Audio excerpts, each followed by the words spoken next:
আজ তো অনেকের রেজাল্ট মানে রেজাল্ট কারোর খারাপ হয় কারোর ভালো হয়, সেটা নিয়ে অনেকে অনেক ভুল ডিসিশন নিয়ে নাও।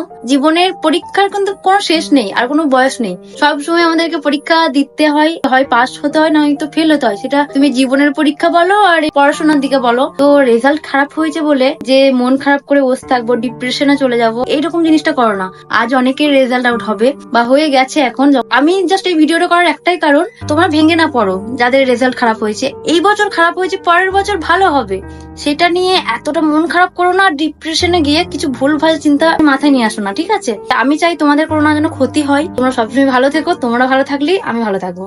অনেকে বাবা মাও আছে যারা বাচ্চাকে অনেক বকাবকি করে রেজাল্ট খারাপ হয়েছে বলে। অবশ্য রাগ হওয়ার কথা, খারাপ লাগার কথা মা বাবাদের, কিন্তু মা বাবাদের এটাও বুঝতে হবে সবসময় বকাবকি করলেও সেই জিনিসটা কিন্তু আর ফেরত আসবে না। তো বকাবকি না করে বাচ্চাদেরকে বোঝান, এই বছর খারাপ হয়েছে ঠিকই, কিন্তু পরের বছর তোকে রেজাল্ট ভালো করতে হবে। এই বছর কি ভুল করেছিস সেগুলোকে পরের বছর ঠিক করে নিতে হবে, আর একটু মন দিয়ে পড়াশোনা করতে হবে আর রেজাল্ট ভালো করতে হবে।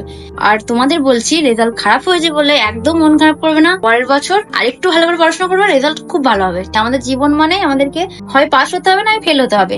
পরীক্ষায় পাস ফেল হতেই থাকে, সেটা নিয়ে মন খারাপ করার কিচ্ছু নেই। All the best.